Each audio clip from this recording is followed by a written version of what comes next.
Pour gagner du temps, je vais commencer directement, c'est pour ça. J'introduis même pas ce que je vais faire, je commence directement avec la première diapo. Donc l'objet de ma communication, c'est de se pencher sur une pratique de jeu paradoxale qui est caractérisée par un refus du contrat ludique, c'est-à-dire une posture de jeu que j'appellerai pour l'instant le non-jeu. Ce que j'entends par ce terme de non-jeu, c'est ce qui se produit lorsqu'un joueur, ou peut-être un utilisateur, en plus de ne pas jouer le jeu, va jusqu'à ne pas jouer au jeu. Avant de développer cette posture particulière de non-jeu, je dois d'abord commencer par le début, qui est là, et préciser rapidement ce que j'entends déjà par jeu.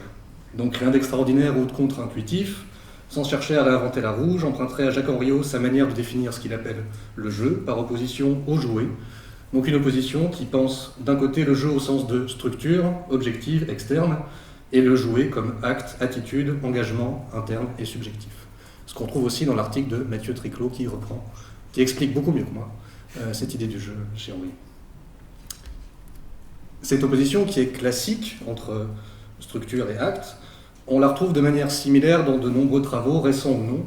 Et je pense en particulier aux deux ouvrages de Yann Bogost et Miguel Sicart, de 2016-2017, qui partagent avec Henriot une réflexion sur la nature ou les natures du jeu. C'est un petit peu plus facile pour ces deux auteurs, qui sont moins limités par leur langue que par la nôtre, mais qui basent leurs réflexions respectives sur une même dichotomie entre le jeu comme structure et le jeu comme exploration et appropriation. Et les deux citations que j'ai mis là ont en commun en particulier l'idée de limite, de limitation pour caractériser ce que serait le game, la structure de jeu. Si je reviens rapidement sur tout ça, c'est pour justement... je recommence. Si je reviens rapidement sur cette manière de penser les formes du jeu comme structure et activité, comme limite et exploitation, de ou dans ces limites, c'est parce que ce que j'appellerais le non-jeu peut nous donner éventuellement l'opportunité de repenser justement cette séparation classique entre game et entre play. Alors, pour illustrer cette posture particulière de non-engagement avec une structure ludique, je prendrai comme exemple principal la série de vidéos Farlands or Bust, partagée par Kurt J. Mack sur la plateforme YouTube depuis 2011. Le principe de la série de vidéos et d'occasionnels live stream est le suivant. Suite à une mention des Farlands par Notch, le créateur de Minecraft, dans un billet de blog, Kurt décide d'enregistrer son propre voyage dans ce jeu vers ces Farlands. Ces terres éloignées sont le surnom de l'endroit où la génération procédurale du terrain du jeu ne parvient plus à fonctionner correctement, ce qui forme une limite claire à une expansion de l'espace de jeu qu'on pense généralement comme infini. Lorsque le créateur de Minecraft mentionne ces Farlands, il précise que comme il a le sentiment qu'aucun joueur ne parviendra jamais à les atteindre, il n'envisage pas de chercher à corriger ce problème. C'est ce billet de blog qui va finir par déclencher donc l'aventure de Kurt vers ces terres éloignées, commencé en mars 2011. Son voyage se poursuit toujours aujourd'hui, plus de 7 ans après, et plus de 700 épisodes plus tard. Kurt a réussi à parcourir environ un tiers seulement du chemin qui le sépare du centre du monde que Minecraft a généré pour lui jusqu'à son extrême limite. Et si le joueur youtubeur parvient à garder la cadence, on estime qu'il lui faudra une quinzaine d'années pour arriver à ces terres lointaines. Alors je ne vais pas essayer de vous résumer les 700 épisodes du voyage de Kurt, que d'ailleurs j'avoue ne pas tous avoir vu, parce qu'il y en a 700 et qui font 40 minutes, c'est un peu compliqué. Mais je vais prendre le temps de revenir sur les tout premiers épisodes, qui sont plus courts et moins nombreux, notamment les 10 premiers. Et l'idée, ça va être de décrire le cheminement qui amène ce joueur à se lancer dans cette entreprise. Et je vais essayer de souligner ce qui différencie ce joueur des nombreux autres utilisateurs de Minecraft, à savoir une manière de jouer qui est tout en retrait et qui ne se confronte jamais aux limites de la structure ludique, qui n'explore pas les possibles que cette structure génère, c'est-à-dire une forme, à mon sens, de non-jeu. Après 2 premiers épisodes dans lesquels il explique les principes de fonctionnement du jeu, notamment la génération du terrain, dès le 3e épisode, Kurt mentionne le billet de blog dont j'ai déjà parlé. Il précise que s'essayer à voyager normalement, et c'est normalement qui m'intéresse particulièrement ici, ne ferait, donc jusqu'à ces terres lointaines, ne ferait sans doute pas une très bonne série de vidéos, même s'il finira par en faire une quand même. Dans les vidéos suivantes, régulièrement, Kurt fait quelques commentaires sur ses compétences, ses capacités, ses envies, et c'est ça qui va m'intéresser, tout en mentionnant toujours de temps à autre les terres lointaines. Par exemple, à l'épisode 9, il précise qu'il n'a pas assez de patience pour utiliser la redstone, qui est une des ressources du jeu, qui permet de faire des circuits électriques et des créations complexes. Auparavant, il avait précisé ne pas avoir d'intérêt pour les modifications de texture ou de gameplay qu'on pouvait ajouter à Minecraft. Et il dit « Je joue simplement comme ils me permettent de jouer ». Même chose, après avoir bâti un abri dans l'épisode 10, il écarte directement cette possible direction de continuation de son expérience de jeu et de sa série de vidéos, en expliquant, je cite, « Je ne suis pas vraiment un bâtisseur ». Et enfin, dans l'épisode 11, en chemin vers son point de départ après s'être perdu, il précise ne pas être quelqu'un de très créatif. Mais que faire dans Minecraft et surtout quoi montrer sur YouTube lorsque l'on n'est ni bâtisseur, ni patient, ni créatif? Et la réponse viendra finalement dans l'épisode suivant, qui est celui-là. Kurt dit, je cite, « Je suis quelqu'un de simple, de très simple ». Et le germe planté quelques épisodes auparavant par son explication de la génération du terrain dans Minecraft, le fait d'avoir mentionné le billet de blog de Notch sur les Farlands lui donne la piste pour continuer ses vidéos. Je vais aller aux Farlands, je suis un aventurier. Et il commence donc, il continue à ce jour à jouer, entre guillemets, à Minecraft, en ne faisant qu'avancer tout droit, vers l'ouest, en espérant un jour atteindre le bord de cet espace de jeu immense qui se construit devant lui. Et c'est là où mon PowerPoint devient un peu rêche, je m'en excuse. Les 10 premières vidéos de Kurt illustrent un processus de jeu normal ou attendu de Minecraft. Elles mettent en scène une utilisation classique du jeu, amasser des ressources, explorer, construire, fabriquer, mais une utilisation ici qui est très condensée, puisque c'est assez clair, Kurt s'ennuie très très vite, au bout de quelques épisodes, dans cette position d'utilisateur modèle ou d'utilisateur idéal de Minecraft. Ce qui m'intéresse particulièrement dans ces vidéos d'avant le départ vers les terres lointaines, c'est comment il limite ses propres possibilités. Il fait parfois rapidement l'exercice d'un possible particulier, construire un abri, mais le plus souvent il mentionne simplement des possibilités de jeu et il indique aux spectateurs que ça ne lui correspond pas. En bref, il se crée toutes sortes de limites, à la fois internes et personnelles. Je ne suis pas quelqu'un de créatif, mais aussi concrète. Je ne vais donc pas récolter de quoi faire des blocs de laine de couleur. C'est ce que j'ai voulu représenter ici, donc à partir de l'épisode 11, dans l'ensemble des possibilités du jeu que j'ai représenté arbitrairement par un rectangle. Le parcours du joueur est très limité, c'est le point rouge au milieu. Donc loin de se confronter aux limites et au potentiel de la structure de jeu, Kurt se retrouve au début de l'épisode 11 au centre d'un vaste ensemble de possibles qu'il n'envisage pas ou plus d'explorer. Illustrant cette posture de non-jeu, Kurt et son avatar ne se déplacent que peu dans cet ensemble de possibles, et c'est en quelque sorte les limites du jeu qui vont se déplacer vers lui. Ces limitations qu'il s'impose à lui-même sont pour moi la source de cette posture justement de non-jeu. Au rectangle des possibles, qui aurait pu être un cercle un peu magique, c'était un peu pareil, s'en substitue donc un autre, qui se rétrécit au fil des premiers épisodes de la série de vidéos. Et c'est pas fini, puisque par la suite, après son départ vers les terres lointaines, Kurt s'impose à nouveau de nouvelles limites, par exemple celle d'emmener avec lui un loup qu'il a domestiqué vers ces terres lointaines. Ces difficultés supplémentaires s'avèrent de taille, puisque le joueur va être forcé plusieurs fois à retourner sur ses pas pour récupérer son compagnon, qu'il a perdu en chemin, et ce qui va ralentir son voyage, qui est déjà conséquent. Une autre limite, cette fois-ci à droite, que Kurt s'impose en cours de route, c'est de ne pas appuyer sur la touche F3, qui permet de connaître la position exacte de son avatar dans l'espace de jeu. Et donc d'avoir une idée de la distance parcourue jusqu'ici. Dans le but de rendre utile son voyage, Kurt donne néanmoins la règle suivante, à ses spectateurs comme à lui-même, à chaque palier de dons qui sont faits à une œuvre de charité par ses spectateurs, il appuiera sur la touche F3, et donc on saura tous où il en est. Cette dernière limite a permis à Kurt de récolter, à ce jour, environ 400 000 $ pour la fondation Child's Play. Ce que ce processus de limitation permet à Kurt d'atteindre, c'est l'essence même de, encore une fois, ce que j'appellerais le non-jeu. Une manière d'interagir avec une structure ludique, avec un game, qui est si restreinte qu'elle se limite à une seule direction d'exploration des possibles, ici très littéralement, et à une partie très réduite d'exploitation de l'ensemble des possibilités d'une expérience de jeu. Dans cet exemple, aller tout droit jusqu'à ce qu'il ne soit plus possible d'aller tout droit. Si je reviens aux définitions établies du jeu et du jouet, du game et du play, que j'ai pu rappeler au début de cette communication, on observe alors paradoxalement, dans l'exemple de Farlands or Bust, un plaisir qui est issu des limites d'une expérience de jeu, à la différence que, ici, les limites sont internes et subjectives et non externes. Elles sont issues du jouet et non du jeu. Ce non-jeu, qui serait donc, dans mon exemple, le résultat d'un processus de limitation imposé au joueur par lui-même, relèverait alors du non-play, du refus ou de l'évitement du jouet, mais pas du non-game. Kurt est, dans cet exemple, non pas attiré par les limites objectives du jeu, sauf une qui est très difficilement atteignable, ni par la manière de s'approprier ces limites, mais par un cheminement qui est très personnel dans la structure de jeu et qui prend soin de ne jamais se confronter à ces limites. Ce processus de limitation est naturellement rapproché d'un processus de détournement, au sens de récupération ou d'exploitation d'une œuvre par une utilisation habile de cette œuvre, et surtout des limites, encore une fois, de cette œuvre.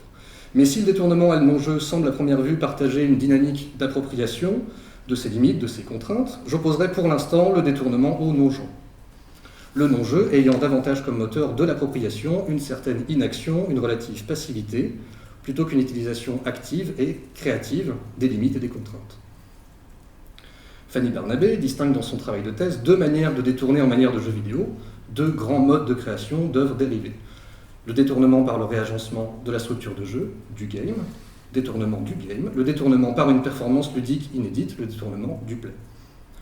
Le processus de limitation que j'ai pu souligner auparavant, tout en étant un détournement de la structure de jeu, est cependant un réagencement qui part de l'attitude du joueur face au jeu, un réagencement qui est issu de la manière de jouer, encore une fois, interne et subjective.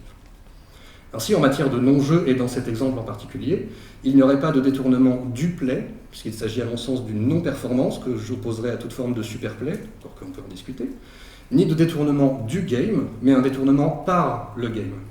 Ce qui ferait peut-être de ce type de non-play un troisième mode de création d'œuvres dérivées. Le voyage de Kurt, qui se décrit difficilement comme du jouet, détournerait donc l'objet premier de Minecraft par le vide, le non-jeu construisant ainsi une expérience circonscrite, limitée et logique, pour reprendre 6 cartes que je citais auparavant, non pas tant en performant ou en détournant le fonctionnement d'un objet-jeu qu'en ne tenant simplement pas compte des limites d'un objet-jeu. En m'appuyant toujours sur ces mêmes recherches de Fanny Barnabé, qui définit le détournement comme une forme marquée du jeu, je propose de considérer ce type de non-jeu comme une autre manière de détourner, une manière qui repose sur le fait de ne pas imprimer sa marque sur l'espace ou l'expérience de jeu.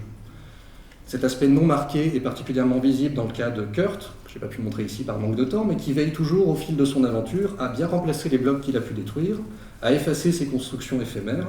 Il cherche à atteindre les terres lointaines sans poser de blocs pour faciliter son entreprise. Il préfère ainsi contourner un gouffre plutôt que de construire un pont pour avancer plus vite. C'est ce que lui, il entendait par atteindre normalement les terres lointaines. Ne pas laisser de traces dans un espace de jeu qui est pourtant pensé pour la terraformation, la transformation, l'appropriation, la créativité. Le non-jeu, comme forme non marquée du jeu, se retrouve dans d'autres exemples, à mon sens, d'autres manières de jouer qui ne se confrontent à aucune limite du game, mais qui s'imposent un tel nombre de limitations internes qu'il ne reste pas ou peu de choses à faire, voire qu'une seule chose à faire. Est-ce qu'on voit bien? Oui. Je ne vous lirai pas tout. J'espère que vous voyez bien. Là où Kurt ne fait que marcher, Joseph Delap, dans le cadre de son projet Mort en Irak, ne fait qu'écrire. Lorsqu'il joue à America's Army dans ce projet de monument commémoratif éphémère en ligne, c'est comme ça qu'il le décrit en tout cas, il utilise le pseudo de Mort en Irak et il inscrit ainsi Mort en Irak, : le nom, l'âge, l'affectation et la date de décès d'un soldat américain qui a réellement perdu la vie en Irak entre 2003 et 2011.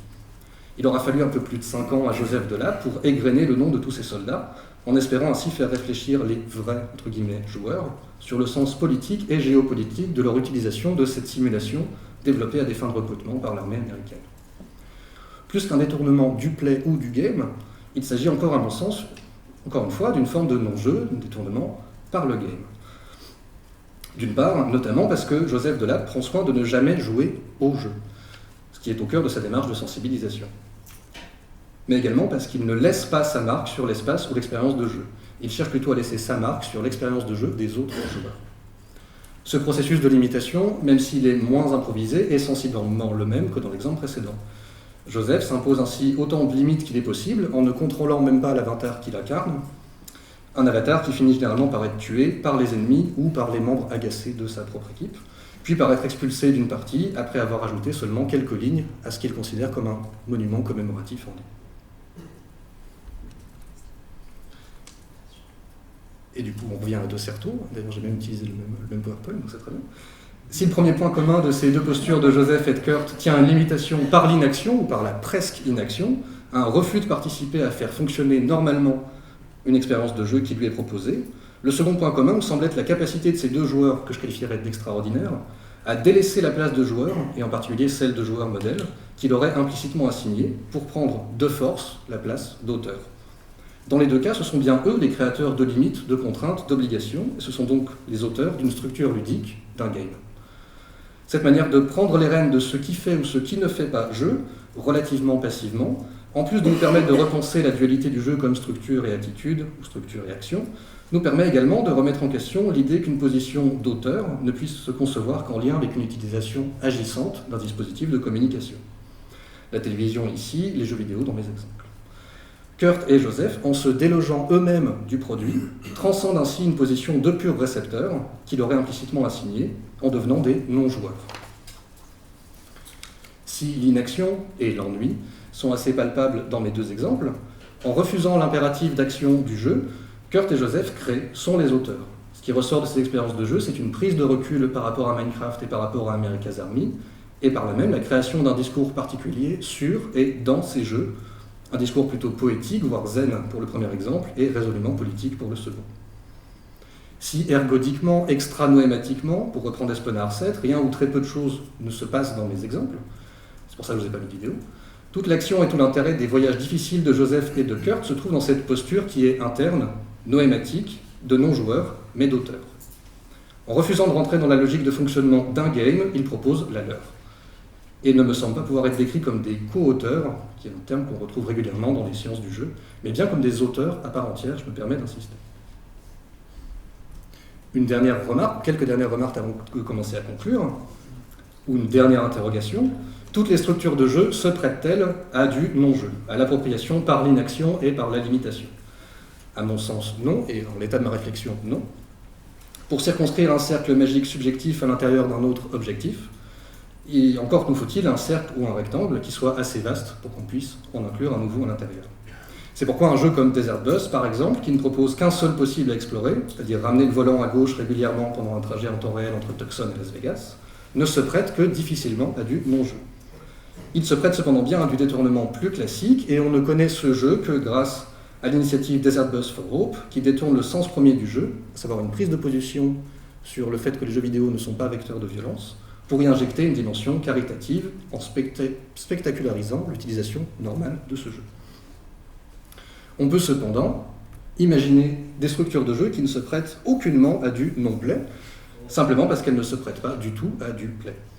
Je prendrai ici rapidement l'exemple de Super Deluxe Minesweeper, un jeu de démineur à une seule case, qui n'est malheureusement encore aujourd'hui qu'à l'état de concept. Moi aussi, je veux faire de la recherche-création.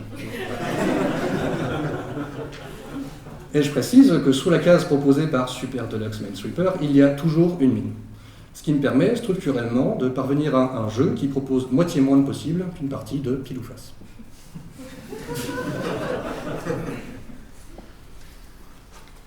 Ces remarques sur les structures pouvant prescrire plus facilement que d'autres des formes de non-jeu me permettent de revenir au point de départ de ma communication, les définitions classiques et établies du play, du game, du jeu et du jouet. L'intérêt du non-jeu que j'ai pu décrire et délimiter aujourd'hui est justement, à mon sens, de questionner et de repenser cette dichotomie classique entre le jeu comme structure externe objective et le jouet comme attitude interne subjective. Kurt J. Mack et Joseph Delap ne sont pas des joueurs anti-modèles, pour reprendre Sébastien Janvoux en partie, ni transgressifs, pour reprendre Espenard 7, ni subversifs ou disruptifs, pour reprendre Tannenbaum, et s'ils sortent du cadre logiquement prescrit par les jeux auxquels ils jouent, c'est paradoxalement en s'y enfonçant davantage. Leur attitude ludique, si elles ne sont pas du ressort du play, serait donc du ressort du game. Je propose donc, pour conclure, de qualifier cette fois positivement le type de non-jeu que j'ai pu décrire aujourd'hui, et donc de le qualifier comme du gaming, en très mauvais français, et par là même de soustraire à ce terme l'idée un peu vague de performance, de possibilités accrues, ce qu'on retrouve dans des choses comme casque de gaming, chaise de gaming, lunettes de gaming, clavier de gaming, et d'y injecter à la place cette idée de limitation, et en particulier de limitation imposée à soi-même et non de l'extérieur. En définitive, et pour vraiment conclure, on pourrait donc jouer à des jeux et pratiquer une activité reconnue comme telle par un groupe en faisant œuvre de structuration, mais pas d'exploitation, en faisant comme Kurt et Joseph, du gaming et pas du playing. Je vous remercie de votre attention.